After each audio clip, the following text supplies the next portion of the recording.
অসম ভৱন মুম্বাই আৰু মই অভিযন্তাৰ বৈচিত্ৰ্যময় চাকৰিৰ দায়িত্ব পালন কৰিবলৈকে লেখকে চকুত অযুত সপোন লৈ এদিন ভৰি দিছিল স্বপ্নপুৰী মুম্বাইত ল'ব লগা হৈছিল মুম্বাইৰ অসম ভৱনক এক নতুন ৰূপত প্ৰতিষ্ঠা কৰাৰ গুৰু দায়িত্ব। এই কাৰ্যত অপ্ৰত্যাশিতভাৱে আহি পৰিছিল কিছু কঠিন প্ৰত্যাহ্বান। নিজৰ সঞ্চিত অভিজ্ঞতাৰ ভঁৰালত যোগ হৈছিল কিছু বিচিত্ৰ অভিজ্ঞতা। বিভিন্ন পৰিৱেশত মুখামুখি হৈছিল মুম্বাইত প্ৰতিষ্ঠিত বিভিন্নজন বৰেণ্য ব্যক্তিৰ।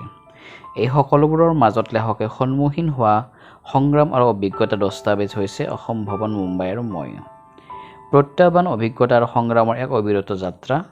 প্ৰতিটো মুহূৰ্তত এটা শক্তিশালী অসমীয়া জাতি আৰু এখন সোণৰ অসম গঢ়াৰ সপোন দেখা লেখকে মুম্বাই অসম ভৱনত সঞ্চিত হোৱা জীৱনৰ অভিজ্ঞতাবোৰৰ সহযোগত মুম্বাইৰ অসম ভৱনৰ জন্ম বৃত্তান্তৰ লগতে তেওঁ সন্মুখীন হোৱা প্ৰত্যাহ্বান আৰু সংগ্ৰামৰ জীয়া কাহিনী বৰ ৰসালভাৱে প্ৰকাশ কৰিছে।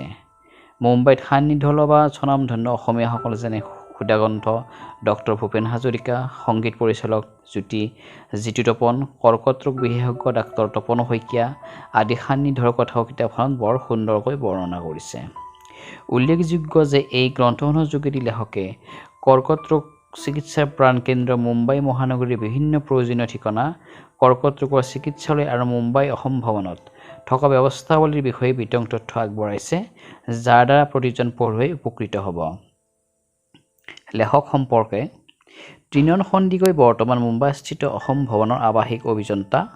পেছাত এজন অভিযন্তা যদিও তেওঁৰ এটি সৃষ্টিশীল আৰু শিল্পীসুলভ মন আছে।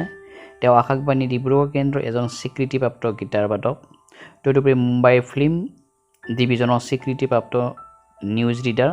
তেওঁ ইতিমধ্যে টিভি আৰু ৰেডিঅ'ত সম্প্ৰচাৰ হোৱা বিভিন্ন অসমীয়া বিজ্ঞাপনত ভইচ অভাৰ আৰ্টিষ্ট হিচাপে কণ্ঠদান কৰিছে। বৰ্তমান সময়ত তেওঁ অসমৰ এগৰাকী জনপ্ৰিয় গল্প পাঠক, ঘোষক, সূত্ৰধাৰ, ব্লগাৰ আৰু মানৱদৰদী সমাজসেৱক।